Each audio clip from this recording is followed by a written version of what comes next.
Well, tonight we have the government spokesman joining us, and we will be talking about the budget, proposed budget, and also the long and medium-term development plans of the government. Thank you so much, Dr. Isaac Mwaura, for joining us. Karibu. Everyone now is just talking about the 2025-2026 proposed budget. What areas are priority for the government?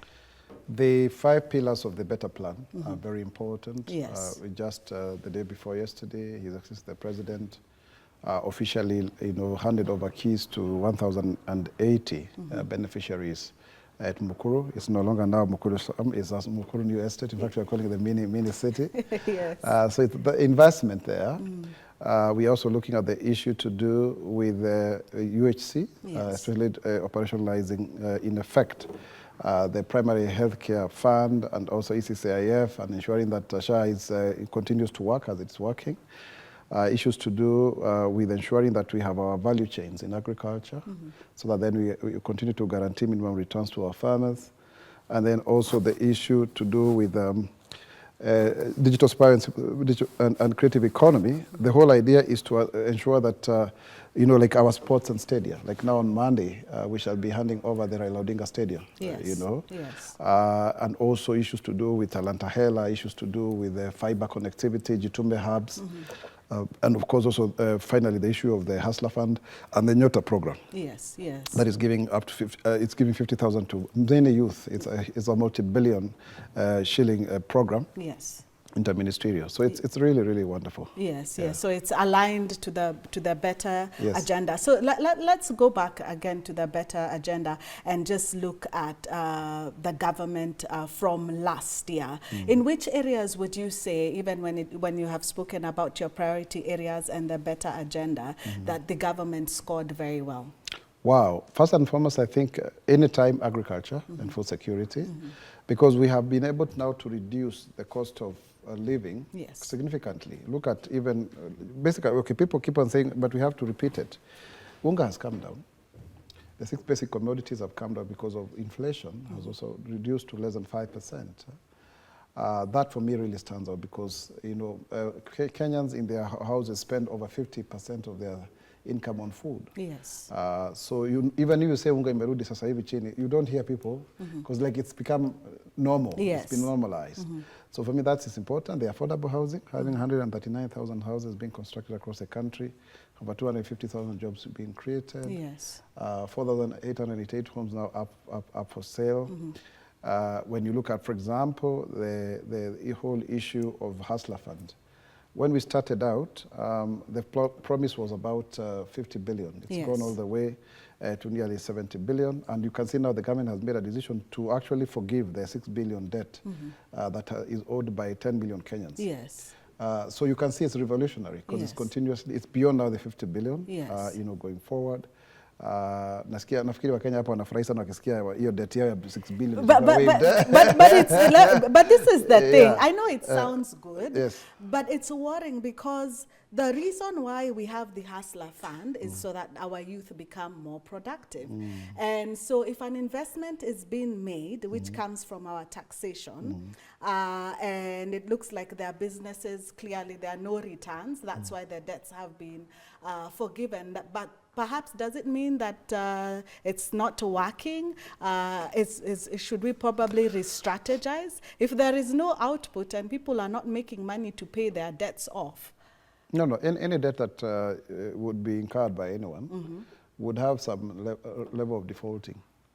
And most of the people who have defaulted are people who took money once. Yes. Then disappeared. And I think even the Minister Oparanya has called them out. But then there are very many repeat customers. They've even been able to save, Yes. Money. So you can't say that the Hustle Fund has not worked. It has actually worked very well. If it was not 50 billion, if it was not over 25 million Kenyans benefiting from this, then you would say it's not working. You talk about 25 million Kenyans, you're talking about half of the population. Yes. But it's a silent revolution. It's not loud. People don't queue to take checks. There are no political events. There is no razzmatazz. So it's silent, and it's helping people using fintech technology to get affordable credit, you know. So it must continue. You know, of course, there will always be challenges here and there. In a lending institution, we'll have such challenges. But also, this is not to encourage default. This money went to the grassroots. You know, it went to the grassroots, and so it was able to stimulate the economy from the bottom up. Yes. Yeah. And what are we then going to ensure, what are we going to do this year as government to ensure that the numbers for default actually goes down? No, I think there are measures, because we're also taking lessons, we are learning, because this is the first time that we are doing such a huge financial inclusion program. Yes. You get the point? Yes. And so therefore, it's extremely important that we concentrate on what we are able to do. I think going forward, we want to tighten that to ensure that there is also recoverability, but also to enhance you know, the performance of these microloans so that they achieve what they were intended. Of course, we've had a challenge in trying to resuscitate the economy, yes. Depending on how we found it when the government took over. And we believe that we will move forward yes. in that regard to the benefit of society. Yeah. A majority of the defaulters, you would see that they actually just took up the loan once, meaning that most likely that they only just wanted to come take up the money, and they really didn't have perhaps a business. For them, it was just getting the capital and spending for the money whichever way. How is the government going to ensure that now they sift out and have people who are real entrepreneurs looking to start up businesses? That is a natural process, because usually when people have startups, you cannot discourage them from getting a loan. But there are those that will succeed, there are those who may not necessarily succeed. So then you look at the credit rating, you look at how somebody is spending, and the more you spend, the better you move to the next level. So we'll be adjusting based on experience, based on somebody's personal data, and that helps a lot. Because remember, by the time we were starting the Hustler Fund, many people had been listed you know, in the credit referencing bureaus as not eligible for yes. And some of them were small little amounts of money. So it comes with its own challenges, it comes with the territory, but I believe, Cynthia, we are going the right direction, because the best vehicle is the one that is on the road, yes. It's the one that is moving, and so therefore, I'm very, very encouraged that at least we made people make something out of them. So let me give you an example. One day I was going for a wedding, some time back, yes. and I happened to give a lift to a lady from Kajiado. I forget her name right now, but she was telling me how at that point in time, she borrowed 700 shillings, and then she was given 665, I think 35 was for saving. And then she was supposed to pay within 2 weeks, but then by the time she was coming to repay the 700, she had multiplied the amount of money, because she used to hook, you know, these fruits yes. in a door, yeah, in Kajiado, I think in Kiserian there. So there are many stories of such people that then are not, people need to hear about how their lives have been transformed. And possibly maybe you and I, looking at you and how, you know, well presentable you are. Thank you. That may not be a lot of money for us, but at the bottom there, it really means a lot. Yes, you yes. know, there are people that is a lifeline, and they're able to really manage that kind of money within that, more than you and I. Yes. Maybe we are more extravagant. Maybe that's pocket change for quite a number. But those are the people we are looking at, yes. Including even the Inua Jamii program. That now has been able to disburse over 3.5 billion, you know, to, you know, so many families, over 1.7 million people, including those with disabilities, orphans and vulnerable children. Yes. I am very impressed personally, as a government spokesman, of what this government has been able to achieve. Yes. I'm extremely impressed. Let's go to agriculture. It is also in the better agenda, one of the key pillars. Has the government been able to, and it was a promise that there is going to be a reduction when it comes to farm inputs. Has that been possible? Yeah, the cost of farm inputs. Yeah, farm implements, yes, particularly on the fertilizer. That one I think we've scored very well, because we know we've reduced it from 7,000 to 2,500 immediately. In fact, because of the change of subsidizing production rather than consumption, it's really worked very well, yeah. And we got donations from Russia. We were able to make a saving over 2 billion shillings as a result, because we had 2 million bags. We got top dressing, 561,000 bags from Algeria. And that has revolutionized, our agriculture to the extent that by the time we were looking at how much maize we had actually gotten, it would have been able to cover us for the next 23.5 months. But now, because we also use the same maize to produce animal feeds, then we are trying to get some waiver so that we get the yellow maize for animal feeds production. But we are also working very, very, very strongly, to have the feedlots. We need about 450. We may be a little bit lagging behind there, but we want to up the game to ensure that we actually have these feedlots. Yes, yes. Yeah. And the other area that came up a lot last year was when it comes now to SHA. And a lot of people, especially at the beginning, didn't really understand what SHA was all about. And we even saw people just going even to the ministry one day and complaining that they are not getting the medical attention that it needs. What is the position of SHA right now, and are there any improvements? Yeah, that was it. That time it was a bit difficult because we were trying to register people. And then the systems had not been quite settled as a result of the fact that His Excellency the President wanted us to start registering on 1st of March of 2024. But that program was delayed for actually a year. We started registering 1st of October because the moment he signed 4 bills into law on 19th of October last year, it therefore followed that he had to wait until we started, after all those court cases. There were doctor strike. You get, it was really that whole gamut of everything.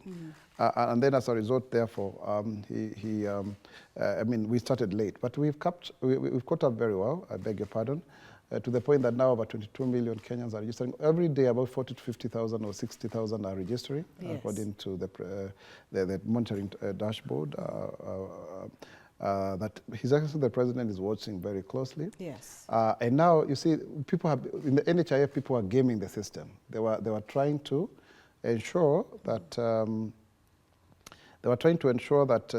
they get fake claims. And it was so vicious and serious that the now defunct NHIF had a cumulative debt of 40 billion. Yes. You get the point? Yes. 40 billion almost. But there is a verification committee that had a 19-day period. I think it may have been extended. And this is a Kenyan problem, I've seen there. Yes. Because if you look at the whole issue of pending bills, it was coming to about 665 billion.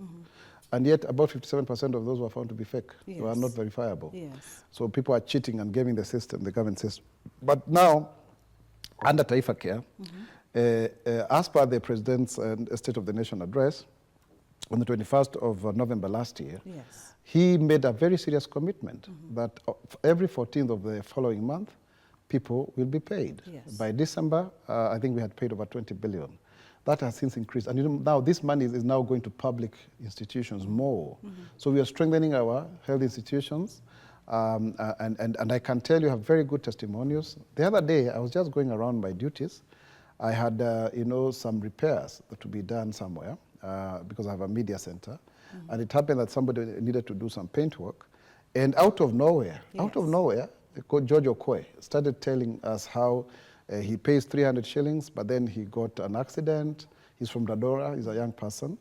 And then he couldn't do the day-to-day, manual work of climbing walls to do the painting. Yes. But then because of Taifa Care, he was able to be paid for 12,000 shillings. Yes. Then soon after, the wife delivered a bouncy baby boy. And then the Taifa Care paid for her, paid for the family for 15,000. He only parted with 200 bob. Yes. He was very happy. In fact, he kept on saying, register, register, register. Until we had to tell him, tell your story first before you say people to register. Yes. And then I also have another friend of mine, if I can mention, Romana, who unfortunately she lost her dear sister Pauline. May her soul rest in peace.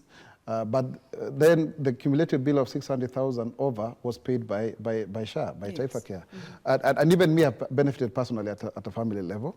So it's working now. There were teething problems. There was resistance, actually. Yes. But even now, doctors and other medical professionals are accepting that this is working. Yes. And let's talk about infrastructure. How would you say the government scored in infrastructure and development? We have done very well when it comes to markets, extremely well. I just recently I was in Suswa, and the market was 95% complete. It has since been launched, you know. Yes. So in terms of markets, we've done fairly well. Quite a number of markets have been completed, and others are in the process of completion. Kenyans are very much attached to roads, you know. Yes. And here we have had a problem because we had a very serious outlay of pending bills. There were so many, Yes. and so many roads had stalled, and it had become a challenge. But I thank God because under the leadership of His Excellency the President, we have been able now to securitize the fuel levy, the Yes. 7 shillings, for the next 10 years. And so we were able to get about 175 billion going forward. And these monies, we are going to use them. Now the contractors are going back on site. Yes. And we are encouraging contractors to go to the Ministry of Transport, negotiate and, you know, agree, and then go back to work for Kenyans. Because this is one thing when you speak in a political rally or a gathering, you hear people clapping. I think we are very much attached to roads. Yes. So that is something that we are going to work on, but give credit where it is due. We've also got a new funding opportunity for the dualing of the Nairobi-Rironi highway. Yes. Because you see the congestion that usually happens, and also it's a very good trunk road for transport into the interior, the hinterland. Look at also the dualing of the Northern Bypass, which will be a game changer in terms of traffic and bypassing the CBD. Look at the dualing of Kiambu Road, and even Eldoret now is going to get a bypass. Yes. You know, I think it's, if I'm not wrong, the Eldoret Southern Bypass. I forget the name exactly. All of this that have been negotiated by our president when he visited China. You know, and at the same time, we know we are looking at also releasing monies for pending bills Yes. that have been verified. 229 billion has been verified. And 39 billion of which is for people who are owed between 1 shilling to 100 million, and they're majority, 98%. Yes. So there's a mechanism that is being worked out on. And we believe that even in the cost of doing business with government will come down as of 1st of July. The head of public service, Honorable Mr. Pelis Kosgei, has issued a directive following the presidential, decree, Yes. that all public procurement should now be done online, so that then people can see, to remove cartelism. And we are going to save between 250 to 300 billion shillings. That is almost like the budget of our development budget. So those are the kind of reforms that we are doing, and you can see some resistance, Yes. From certain quarters. But the whatever continues. Yes. Yes. You've talked about Kenyans being very passionate about roads and infrastructure, and the youth, they are passionate about especially the creative economy, and that's something that this government promised them from the beginning. How would you say you scored in when it comes to the creative economy? A lot of things have happened. For example, you can see the stadia that we have. There are quite a number. Yes. If I can mention the ones that myself have seen, because seeing is believing. Kirigiti, Yes. it's there. Kericho is there. We've been to Kwale, it's there. We're now going to Homa Bay, Madaraka Day, Raila Odinga Stadium. We were there with the PS Raymond Omolo and Governor Wanga some few months. When we went back there last week, we were very impressed by what has been done. You get the point. And then, those stadia and the idea of hosting, various national days in different counties is really helping us in having very wonderful sports facilities. But then you can also see the hosting of AFCON. Yes. Okay. The Talanta Stadium that is there. The lowering of, these taxes around doing online business and creative filming and all of that. All of those things have really worked very well in terms of promoting creativity. And then Kenya is one of the most creative, economies. And why am I saying so? In the last 2 years, we have been number one in the whole Africa in terms of, we have been number one in the whole of Africa in terms of attracting, startup capital. According to Big Deal, 2023, we are able to attract $800 million US. In 2020, ahead of even countries like South Africa and Nigeria, who were the first. And then in the last year, we had $638 million. Yes. So you have then Kenyans who are able to do a lot. And you can see, we are the third largest economy in sub-Saharan Africa after Nigeria and South Africa and Nigeria. And that is very significant because we look at the population of Kenya vis-a-vis these other countries. And we are number 14 in terms of GDP per capita, according to the IMF, you know. So we've done very well in stabilizing the economy. We've been able now to surpass Ethiopia and Angola. Who we were kind of competing with on this one. Part of it also is because of the fact that the Ethiopian bill has been devalued because it was very strong and it was not working. But also at the same time, Greek credit where it is due, and allow me to explain a little bit here, Cynthia, is that number one, when we came into power, we didn't even have the dollar reserves. As we speak now, as of November last year, we had 9.6 billion US dollars in terms of, so that can cover our imports for the next 6 months. We were able to stabilize the Kenya shillings, which had gone all the way up to 165. Now it's 129. In fact, why not for the fact that we are making sure that the stability, it would go to less than 100. It was actually cited at some point as the second strongest currency in the world after Argentina. And I want us to continue on that and continue to talk about the creative economy, but we need to take a break. And even when we come back, this is set to be the biggest budget yet. Where are the revenues coming from, and much more coming.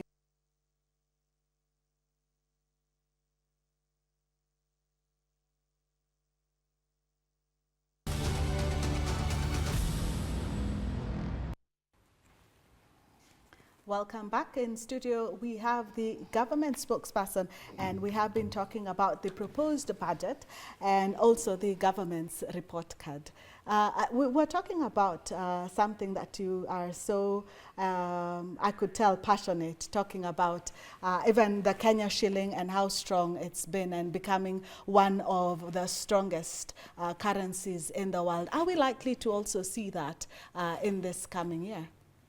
Yeah. So in terms of, things are now stable. We were able to pay back our Eurobond, and we've also been able to restructure our debt now, going forward, which gives us some good fiscal headroom. But we are also trying to really work very hard in ensuring that we have special economic zones. We've been able to attract nearly $1 billion investment from China. This is purely private. We have so many other investment opportunities that are going to create jobs. And at the same time, we are looking at, for example, the county aggregation and industrial parks, so that the value chains, the various crops, cash crops, can be used now to, ensure that they are viable, and therefore spur manufacturing. We just had a session last week that was chaired by His Excellency the Deputy President, Kithure Kindiki, who is doing a very good job, by the way, in coordinating us on behalf of the President as his principal assistant, so that then we can have the, that whole of government approach. It's extremely important. Going forward, and I can see that seriousness in terms of the focus. In terms of the creative economy, also, you can see for sure, we are encouraging a lot of talent. Even those our athletes, they are now honored better. They are given more rewards. They are given more recognition, even state commendations. To encourage our people, so that they can actually feel that they are honored. And you can even see, very soon we are going to have a Kipchoge Keino, a ceremony to honor, that legend. So we have a lot that this up our sleeves that we can discuss even further, in subsequent, engagements with you. Yes. The reason why I ask about that is because we are seeing the biggest budget, proposed budget, even as we look at the finance bill, 4.2 trillion. And a lot of people are worried, isn't that going to push Kenya further into debt? Part of that is also going to repay debt. I think about 1.8 trillion. Yes. So it's already in there. We have a very limited fiscal space, and the demands are very high. Yes. But we are trying to ensure that we borrow more domestically. But there has been very serious budget cuts. If you hear people from the ministries, departments, and agencies, it's not a very rosy picture, because we have to tighten our belts and live within our means. Why? Because if you look at the finance bill, it's not going to collect a lot, really. What the finance bill is doing first is to ensure there's fairness and equity. Number two, it's ensuring that we do away with tax cheats and people who are corrupt. And number three is to ensure that we create jobs, and so therefore, those three main issues then require that we just live within our means, and the President has been very keen on that, and that is a story. So we will continue to do so as we try to look at other ways or spurring the economy, not just government expenditure. Yes. And how is the government planning then to boost revenue collection to be able to meet this budget? Most of what is provided for in the finance bill, and is subject now to public participation, is to widen the tax bracket by making sure that those who are cheating the system, for example, don't continue to do so, using, for example, these inflated tax refunds, like for VAT. That is a big issue. In fact, if we were to address that issue, my dear sister, it's a thorn in the flesh, because we are talking about over 400 billion. Yes. You get, and so therefore that's something we need to be honest with ourselves, about it, but also at the same time looking at what do we need to do to ensure that there's more efficiency. So like now increasing more time for processing of certain aspects of services by KRA. Yes. Like now, as we speak, now they are working overtime to ensure that everybody is able to file their returns by 30th of June. Yes. So they've already, KRA has already announced that, and we have been able to amplify that. So it really helps. There are those measures, for example, if you are asking for a refund also, it's been reduced from 3 years to about 24 months. So that then there's more, tax administration, efficiency in tax administration. Yes, yeah. yes. And even, for example, paying of corporate tax, there's a way in which it has been simplified, Yes. Yeah. So there are very good provisions that are there within the finance bill and also the budget. But when it comes to the budget, maybe if I can say so, of course, the focus is not the better plan, but you'll always find in any economy, health and education will take a lion's share. Yes. Because those are what you also use to measure the Human Development Index. And then security. In my day-to-day briefings, because I have to check what is happening to respond to questions and all of that, I have been able to identify 5 key issues: health, education, security, economy, policy, are extremely important, and then crisis communication. They are very important because those are what people keep on hearing. Okay, Yes. Because health is personal and the personal is political. Then the issue of education, our children going to school. Yes. And then the issue of security, our border secure, is there monetary, that's very important. Then the other issue is the issue of economy, how is the economy doing? Yes. How is the shilling doing? What, that kind of thing. Then the issue of policy or politics, because anything can be political. Then the issue of crisis. Because something can be a crisis. There could be a fire somewhere, like we lost some 5 members of the family, in Nairobi, and we send our most sincere condolences. So those are some of the things that you find, going forward. Yes, yes. So we've talked about collecting the revenue and the money now getting to government to make sure that you're able to meet the budget requirements. What about the steps that the government is taking to ensure that there is transparency and accountability for the people's money? First, there's a lot of public participation process. Now we have the public participation bill that has been proposed. We are trying to popularize it. But in terms of priority now, we first finish with the finance bill and the appropriations bill, which is basically the budget. But public participation is enshrined in our Article 10 of our Constitution as national values and principles. And so therefore, we will have more people so that we have social accountability. And that, I think, for me, has worked very well. Because it really has been able to reduce waste. Although I want to call out some civil society organizations that are now in this business of misinformation, disinformation. Like there is one, the Institute of Social Accountability. I want to call them out here because they went to a certain media station saying that my office has got a budget of 36 billion. Surely, it's not even 100 billion. And then you go there lying and cheating so that you can evoke people's emotions, and then you are not accountable. Yes. That's not right, and we need to call you out, because I think people are trying to have another moment of June 25 last year. Please, let's love our country. Tuwe watu wa utaifa na uzalendo. We don't have another country.